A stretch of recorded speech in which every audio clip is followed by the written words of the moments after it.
మన ప్రభు అయిన యేసుక్రీస్తు ప్రశస్త నామంలో మీకు శుభాలు తెలియజేస్తూ ఉన్నాం. బాగున్నారా?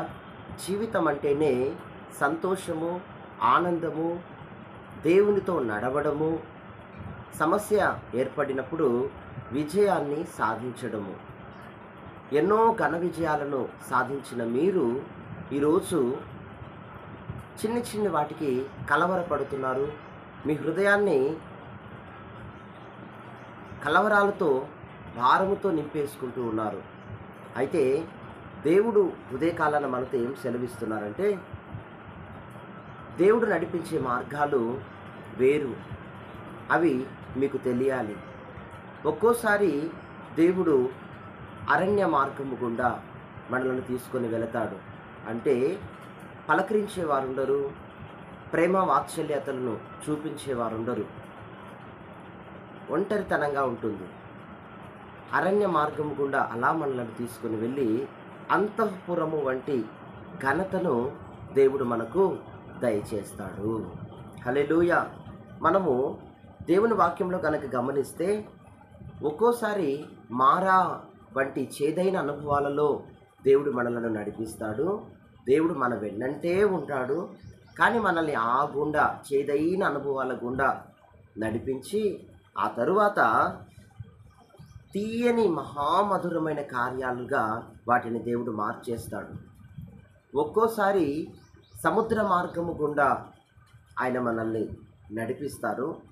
ఆ తరువాత అందులో మనకు దేవుడు సర్వశక్తుడని ప్రత్యక్షంగా మనం ఆయన్ని చూడగలుగుతాం.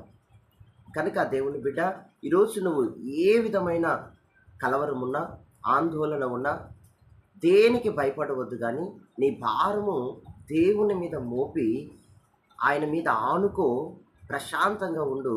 దేవుడు నీ పట్ల ఈరోజు సూర్యాస్తమయము లోపు, ఈరోజు పొద్దు గురుంకే లోపు, ఈరోజు ఈ డే ఫినిష్ అయ్యే లోపే దేవుడు నువ్వు ఊహించని రీతులలో ఒక అద్భుతాన్ని చేయబోతూ ఉన్నాడు. విశ్వసించు, దేవుని మహిమను నువ్వు చూడబోతున్నావు. అక్షరాల బైబిల్ గ్రంథంలో సామెతలు 29:25 వచనంలో ఏం రాయబడిందంటే, యెహోవా యందు నమ్మిక ఉంచువాడు సురక్షితముగా నుండును. నీ చుట్టూరా ఎందరున్నా, అందరూ అవసరమే, కానీ ఎందరున్నా ప్రాముఖ్యంగా దేవుడు నీకు ఉన్నతమైన ఆశ్రయుడుగా నువ్వు ఎంచుకోవాలి. ఆమేన్. అన్నిటిలో నిన్ను నీవే నమ్ముకోవద్దు. నీ డ్యూటీని, నీ డబ్బుని, నీ బలాన్ని, నీ బుద్ధిని, నీ యొక్క ఏది నీవు నమ్ముకోవద్దు. నీ ప్రాణ స్నేహితులను నమ్ముకోవద్దు. నిన్ని స్వార్థముగా వినియోగించుకునే వారిని నువ్వు నమ్ముకోవద్దు. రాజులను, వారి గవర్నమెంట్ని నువ్వు నమ్ముకోవద్దు. ఇంకా మనం చూస్తున్నాం బైబిల్లో, నీ బలమును, నీ యవ్వనమును, నీ రాబడిని నీవు నమ్ముకొనవద్దు. ప్రభువే నీకు అన్నిటిలో నమ్మికగా ఉండాలి. ప్రభు యొక్క కార్యము మీదే నీవు మనస్సు ఆనుకొని ఉండాలి. అలా నీ మనస్సును నీవు ప్రతిష్ఠ చేసుకోవాలి. అలా నీ పాదములను దేవునికి సమర్పించుకోవాలి, వేరే ఇతర మార్గాల్లోకి వెళ్ళకుండా. అలా నువ్వు ఒక ప్రత్యేకమైన వ్యక్తివిగా నడవడానికి నువ్వు ఇష్టపడితే దేవుడు నిన్ను హెచ్చించడానికి, ఘనపరచడానికి, విడిపించడానికి, అన్నిటిలో నిన్ను వర్ధిల్లటానికి నువ్వు చూపించే ఆ నమ్మకాన్ని బట్టి దేవుడు కార్యసిద్ధి కలగజేయబోతూ ఉన్నాడు. అవసరాలను తీరుస్తాడు, అద్భుతాలను చేస్తాడు. నీవు ఊహించిన రీతులలో దేవుడు నిన్ను ఆశ్చర్యకరముగా నిన్ను తీసుకొని వెళతాడు. ఎందుకంటే దేవుడు క్రైస్తవులను, దేవుని బిడ్డలను, యేసు రక్తం చేత కడగబడిన వారిని ఆయన ఎన్నేళ్ల నుండి ఈరోజు వరకు ఆయన ఆశ్చర్యపరుస్తూనే ఉన్నాడు.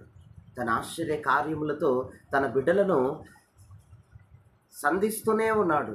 కనుక దేనికి నువ్వు భయపడక, ఎట్టి పరిస్థితులైనా, అవి నిన్ను ముంచివేసే పరిస్థితులైనా ప్రభు యందు నమ్మిక ఉంచి మోకాల్లోని దేవుని సముఖములో నువ్వు ప్రార్థించే విశ్వాసివిగా, ప్రార్థించే సేవకుడిగా నీవు ఉంటే నీ పట్ల దేవుడు చేసే కార్యాలు సర్వశక్తి కలిగిన కార్యాలు. అప్పుడు చూచేవారంతా నీతో అంటారు, నీ పక్షముగా దేవుడు మాకు కనబడుతున్నారు. ఆమేన్. దేవుడు అటువంటి సాక్ష్యము, అటువంటి నమ్మిక, బలమైన నమ్మిక పరిశుద్ధాత్మ దేవుడు మీ హృదయములలో ప్రతిష్ఠించునుగాక. God bless you. ఈ మాటలు మీకు దీవెనకరమగునుగాక. ఆమేన్.